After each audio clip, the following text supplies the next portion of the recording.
Hello everyone. तो ये जो क्वेश्चन है ये यूपीएससी का 2016 का क्वेश्चन है। ठीक है, 2016 का ये क्वेश्चन है। तो आइए इस क्वेश्चन को आज करते हैं। ये यूपीएससी का 2016 का क्वेश्चन है, 2016 का। और यूपीएससी ने कितना अच्छा गेम खेला है उसको देखते हैं। देखिए ये क्वेश्चन है, ये क्वेश्चन कह रहा है कि what is the unique about Kharai camel. Kharai camel, Kharai camel क्या होता है? चलो कुछ खारा टाइप का होता होगा, इतना तो अंदाजा है। अ ब्रीड फाउंड इन इंडिया, ठीक है, एक खराई कैमल है, इसका मतलब कोई खारा वाला जगह पर आता होगा। ब्रीड फाउंड इन इंडिया पहला ऑप्शन है। It is capable of swimming up to 3 kilometer in sea water. भाई 3 किलोमीटर स्विम करता है कि 4 किलोमीटर करता है कि 5 किलोमीटर चलता है, भाई हमें तो नहीं मालूम है, कोई बात नहीं।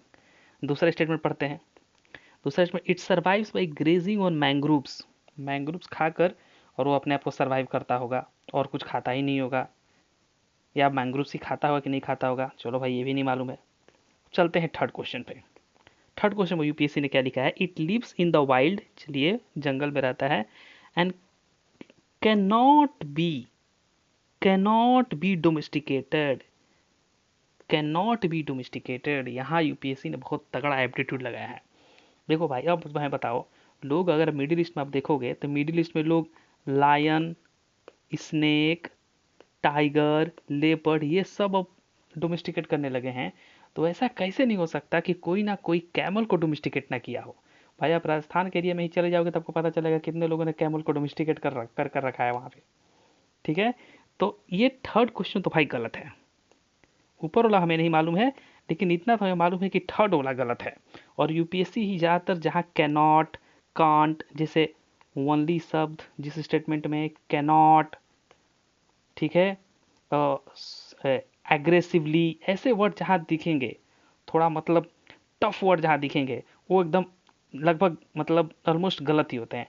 तो it lives in the wild and cannot be domesticated, भाई ये तो गलत है। कैनॉट बी डोमेस्टिकेटेड ये तो श्योर है कि ये स्टेटमेंट यूपीएससी ने गलत किया है। यहाँ पर नॉलेज के साथ नहीं खेल रहा था यूपीएससी, आपके एप्टीट्यूड के साथ। कैसे? देखिए, जैसे ही आप थर्ड स्टेटमेंट गलत मारते हैं, भाई ऐसा तो जरूर कोई ना कोई होता होगा जो डोमेस्टिकेट करता होगा। इसका मतलब it lives in the wild and cannot be domesticated, ये स्टेटमेंट बिल्कुल गलत है। तो जैसे ही थर्ड स्टेटमेंट को गलत मारते हैं तो यहाँ भी गलत हो गया। थर्ड स्टेटमेंट यहाँ पर भी है, यहाँ भी गलत हो गया। थर्ड स्टेटमेंट यहाँ पर भी, यहाँ भी गलत हो गया। जैसे ही आप थर्ड को हटाते हैं, आपका आंसर यहाँ पे 1 और 2 मिल जाता है। तो यूपीएससी आपके साथ यहाँ पर नॉलेज चेक नहीं कर रहा था, यहाँ पर आपका एप्टीट्यूड चेक कर रहा था।